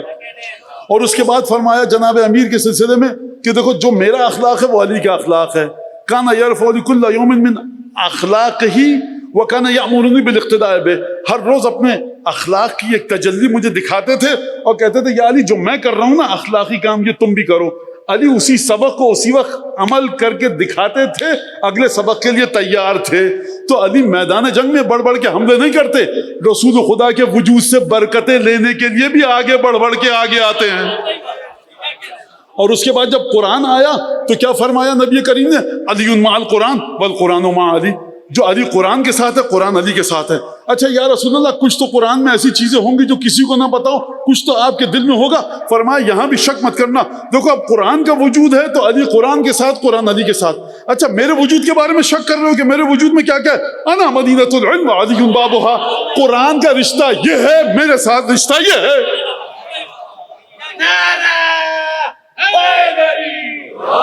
یا رسول اللہ اگر علم تو لے لیا علی نے، کبھی رستے سے بھٹک جائیں جناب امیر، علم لے لیا، علم پر عمل نہ کر پائیں، علم لے لیا، علم کو صحیح سے جامع عمل نہ پہنا پائیں، علم لے لیا، علم کے مطابق عمل نہ کرے. بہت سوں کو پتا ہے نماز نہ پڑھنا گناہ ہے، تب بھی نہیں پڑھتے. علم ہے، عمل غلط ہے. کہا کہ اچھا قرآن کی نسبت شک تھا، علی کے ساتھ جوڑ دیا. میری نسبت شک تھا، اپنے ساتھ جوڑ دیا. یا اس میں تو بات تھی علم کی، حکمت کہاں گئی؟ اچھا یہ تو انا مدینۃ الحکمت وعلی بابھا، میں حکمت کا شہر ہوں، علی اس کا دروازہ. یا رسول اللہ اگر علی نے کبھی کوئی غلط کام کر دیا، علم کو پس پوش ڈال دیا، علم کو نظر انداز کر دیا، کہا دیکھو اب میرے الفاظ ہیں، اس کے بعد کچھ مت بولنا. دیکھو علی مع الحق والحق مع علی یدور حیث ما دار. علی حق کے ساتھ ہے، حق علی کے ساتھ ہے. یا علی کبھی حق ادھر جائے علی ادھر جائے تو دعا کر لیجئے کہ جدھر حق جائے علی ادھر جائیں. کہا یہ دعا نہیں کروں گا، اللہم ادر الحق حیث دار، حق کو وہاں پھیر جہاں علی ہے.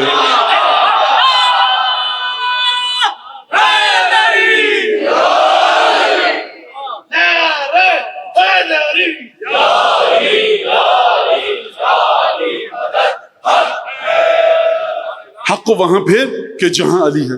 یہ تمام کا تمام علم دے دیا.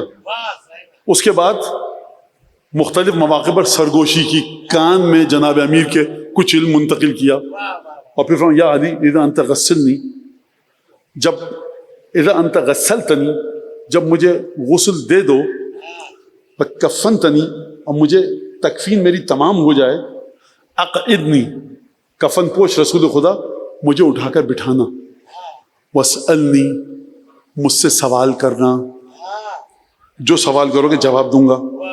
یا رسول اللہ ذرا ایک لمحہ اجازت دیجئے، سارا کا سارا علم تو دے دیا، اب کون سا علم آئے گا؟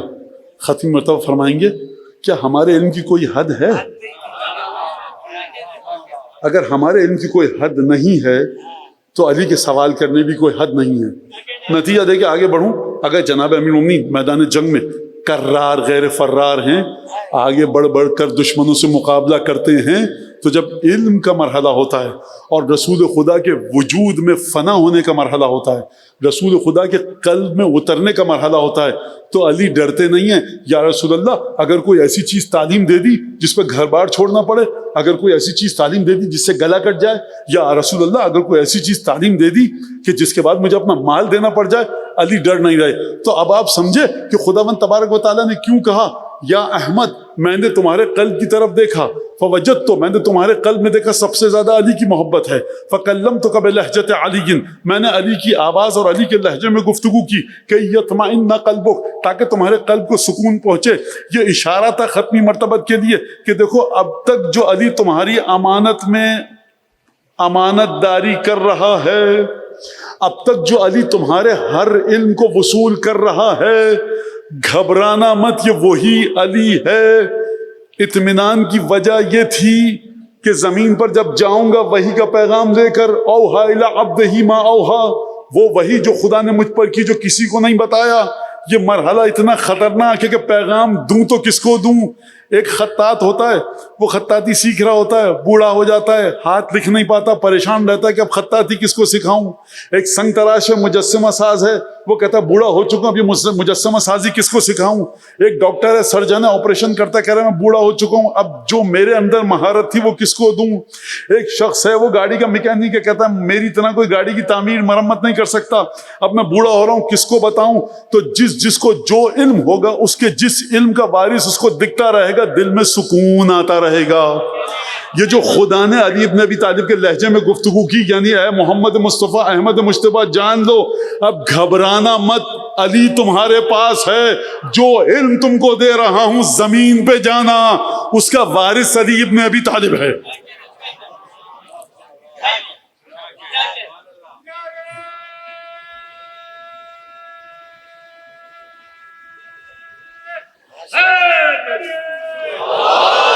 لہذا کیا فرمایا؟ دعا ندبہ کا ایک جملہ، یا علی لولا انت لم يعرف المؤمن بعدی فکان بعده هدى من الضلال ونورا من العمى وحبل اللہ المتین وصراطہ المستقیم. رسول خدا جناب امیر سے کہہ رہے ہیں دعا ندبہ کے مطابق، اے علی اگر تم نہ ہوتے تو میرے بعد مومن پہچانا نہیں جاتا. مومن پہچانا جاتا ہے لا الہ الا اللہ سے. ہزاروں لوگوں نے لا الہ الا اللہ کا. نماز سے منافق نماز پڑھتا ہے. کس سے؟ رسول خدا فرما گئے یا علی لا یحبک الا مؤمن ولا یبغضک الا منافق. علی تم سے محبت اگر رکھے گا تو صرف مومن اور بغض رکھے گا تو صرف منافق. یعنی اتنی بڑی کرامت ہے جناب امیر کی. اب سمجھ میں آیا. رسول خدا پریشان ہیں, مضطرب ہیں, مستر ہیں. اگر بہتر لفظ استعمال کروں, رسول خدا کے سامنے سوال ہے, میرے جانے کے بعد ایمان والے پہچانے کیسے جائیں گے؟ امت کے لیے کوئی چراغ جلا کر جاؤں. وہ چراغ ہے وجود علی ابن ابی طالب, کہ جب تک علی سے محبت کر رہے ہو سمجھ لینا کہ تم ایمان کے مرحلے پر ہو. جب بغض آ جائے تو سمجھ لینا کہ اب منافق ہو چکے ہو.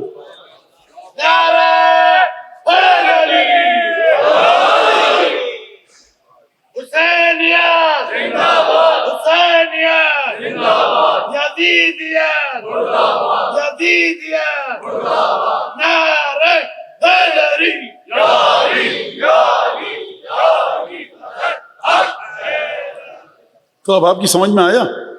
نہ تلوار چلاتے وقت, نہ عبادت کرتے وقت, نہ صدقات دیتے وقت, کوئی کار خیر ایسا ہے ہی نہیں کہ جہاں جناب امیر کی حد ہو.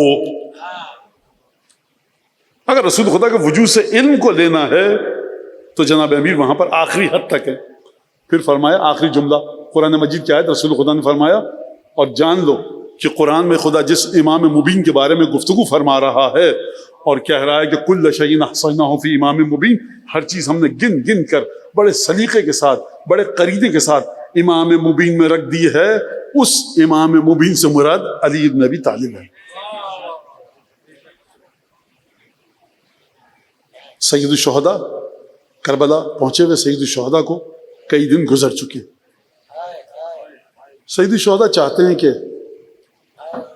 سید الشہداء کے خون کے ساتھ جانثاروں کا خون شامل ہو تاکہ خون اس بلندی پہ جا سکے کہ جو عرش الہی تک کا سفر کرے گا. خط لکھا, مقاتل میں آپ پڑھتے ہیں سنتے ہیں, یا حبیب لا تبخل علینا بنفسک, اپنی جان کو بخل کا مظاہرہ مت کرو, فوراً ہماری مدد کے لیے آؤ.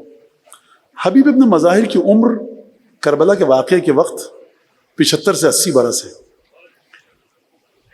آج یہ جو حبیب ابن مظاہر کے مصائب ہیں, یہ کس کے مصائب ہیں آپ جانتے ہیں؟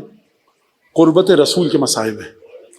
امیر المومنین کے کوئی 15 20 25 تقریباً ایسے گنتی ہوگی کہ جو خلص سے اصحاب امیر المومنین تھے, خالص اصحاب تھے. حبیب اور میثم تمار کوفے میں آمنا سامنا ہوا. فتعانقا, ان کے گھوڑوں کی گردنیں آپس میں ٹکرانے لگی. حبیب یہاں سے وہاں جا رہے ہیں اور میثم وہاں سے یہاں آ رہے ہیں. دونوں نے ایک دوسرے کو دیکھا. یہ علم جناب امیر المومنین نے دیا تھا ان کو. قربت جہاں ہوتی ہے وہاں علم دیکھ کر دیا جاتا ہے. ایک دفعہ حبیب نے غور سے دیکھا میثم کو, میثم نے دیکھا حبیب کو. گفتگو شروع ہوئی کہ انی برجل اصلح, میں ایک ایسے شخص کو دیکھ رہا ہوں جس کے پیشانی کے بال اڑ چکے ہیں, زخم البطن, تنومند ہے دھڑ اس کا, احمر الراس, سر پہ لال رنگ کے بال ہیں. یسلب, سولی دی جائے گی اسے یہیں کسی درخت پر. اور فرما رہے ہیں آپ, نبی کے خاندان کی محبت میں اسے سولی دی جائے گی اور اس کی زبان گدی سے کھینچی جائے گی. کون بتا رہا ہے؟ حبیب بتا رہا ہے میثم کو. میثم سامنے کھڑے ہیں, میثم کی نشانیاں بتا کر بتا رہے ہیں یہ ہے قرب علی ابن ابی طالب. میثم نے کہا میں بھی ایک بوڑھے کو دیکھ رہا ہوں, مختصر الفاظ میں, کہ جو یقتل فی نصرت ابن بنت نبی, اپنے نبی کی بیٹی کے بیٹے کی مدد کرتے ہوئے قتل ہوگا. وہ یجعل برأسہ فی الکوفہ, اور کوفے میں نوک نیزہ پر اس کا سر گھمایا جائے گا. میثم حبیب کی طرف دیکھ کے گفتگو کر رہے ہیں. لوگ جمع ہو گئے, عجیب گفتگو. یہ دونوں نے گھوڑے کو ایڑ لگائی, اپنے چلے گئے. ایڑ لگانے کے بعد لوگ کہنے لگے کہ دونوں بڑے جھوٹے تھے, ایک دوسرے کے بارے میں ایسی بات کہنا, کس میں ضرورت ہے جو یہ کام کرے. رشید حجری آئے اور کہا کیوں رش لگایا ہوا ہے, یہ ازدحام کیوں ہے؟ کہا کہ ابھی میسم اور حبیب آئے تھے، ایک دوسرے کے بارے میں یہ باتیں کہہ کے گئے. کہا کہ میسم ایک بات بتانا بھول گئے. کہا کیا بات بتانا بھول گئے؟ کہا کہ اتنے 1000 درہم حبیب کے سر پر انعام رکھا جائے گا. یہ ہے قربت امیر المومنین کی. امیر المومنین دیکھیے، تاریخ کا پیچیدہ ترین باب ہے شخصیت جناب امیر، اور اصحاب امیر المومنین بھی اسی طرح سے پیچیدہ ہیں، سمجھ نہیں سکتے آپ. حبیب نکلیں کیسے کوفے سے؟ کوفے کی ناکہ بندی ہو چکی ہے، دروازے بند ہیں. غلام سے کہا فلاں مقام پر میرا انتظار کرنا، میں پہنچتا ہوں. بعض مقاتل میں لکھا ہے یہ کہ جب حبیب کو تاخیر ہوئی، سپاہیوں کی نظروں سے بچتے بچاتے، گلیوں میں چھپتے چھپاتے، درختوں کی، دہلیزوں کی، چبوتروں کی، نہ جانے ستونوں کی اوٹ لیتے ہوئے پہنچے، تو بعض تاریخوں میں لکھا ہے کہ حبیب کا غلام گھوڑے کو سہلا کر گفتگو کر رہا ہے، کہہ رہا ہے اگر میرا آقا نہیں آیا نا تو پریشان مت ہونا، میں جاؤں گا آقا حسین کی مدد کے لیے.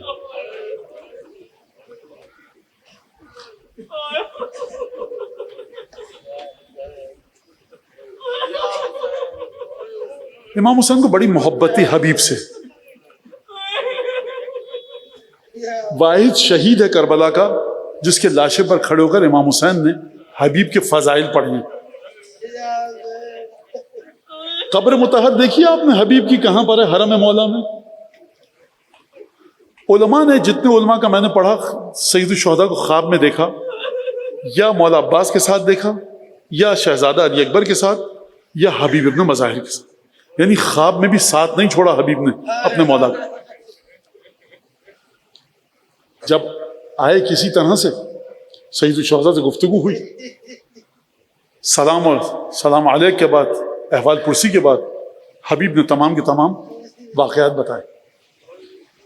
قبیلہ بنی اسد کے مولا کچھ لوگ یہاں پر ہیں، میں قبیلہ بنی اسد کا متقی اور برگزیدہ بزرگ شخص ہوں، محترم، اگر آپ اجازت دیں تو قبیلہ بنی اسد کے کچھ لوگوں کو آپ کی مدد کے لیے لے کر آؤں. امام نے اجازت دی. حبیب گئے، کچھ 100 بنی اسد کے سواروں کو لے کر آئے. راستے میں ابن زیاد کے لشکر کا سامنا ہوا، گھمسان کا رن پڑا، بنی اسد کے ڈھیروں لوگ شہید ہوئے.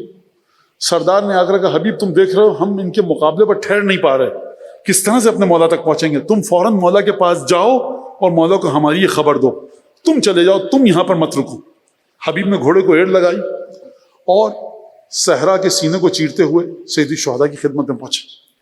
عرض کی مولا واقعہ یہ ہوا. سید الشہداء نے بنی اسد کے ان لوگوں کے لیے دعا کی.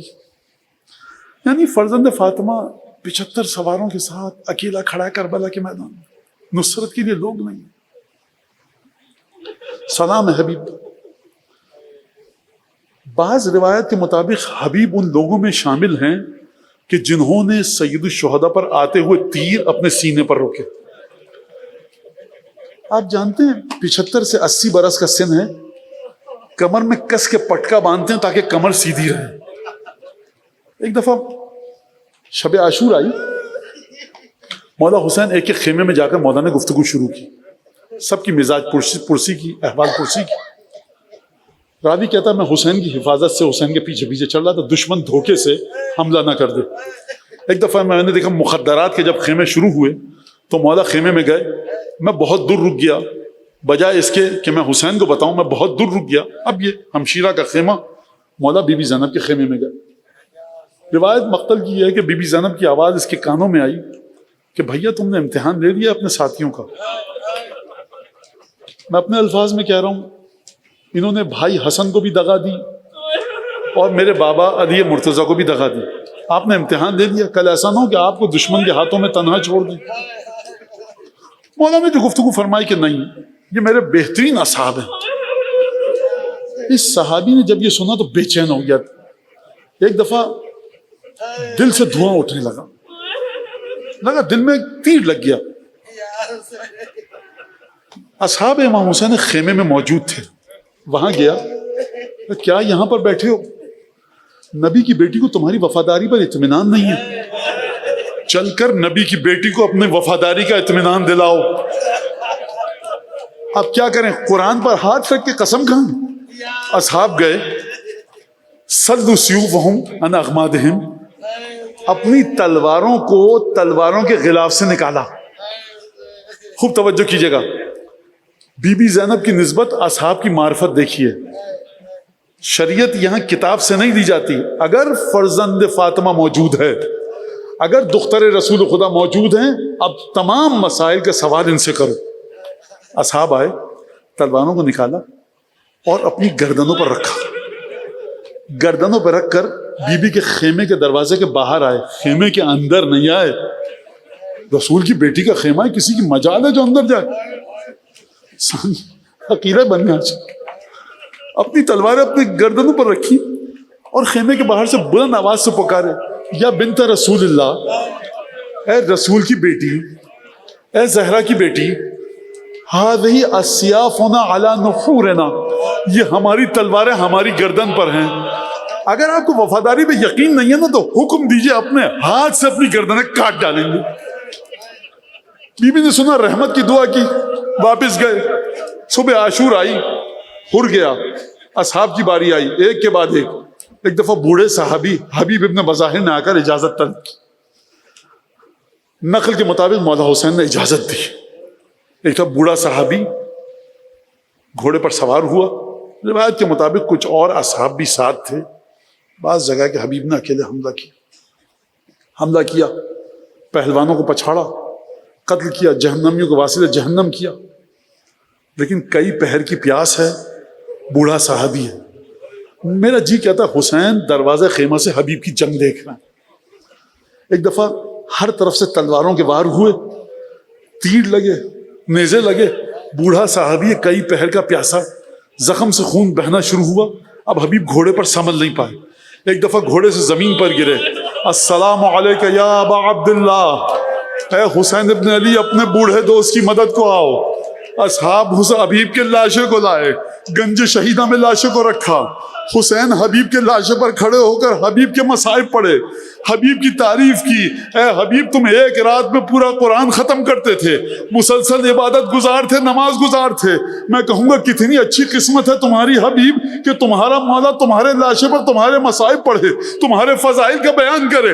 لیکن تمہارا مولا جب گھوڑے سے زمین پر گرے گا تو کوئی مدد کرنے والا نہ ہوگا. حبیب کی لاش کو گنج شہداء میں رکھا گیا. مولا کے دل پر غم کے تیر برس پڑے. میں کہوں گا حبیب، تم جب اپنی بیوی کے پاس گئے تھے خیمے کے اندر نہیں گئے، چاہتے تو اجازت لے کر جا سکتے تھے، مولا کے ساتھ جا سکتے تھے. رسول کی بیٹی کا اتنا احترام تھا، تلوار گردن پہ رکھی رہی، خیمے میں نہیں گئے.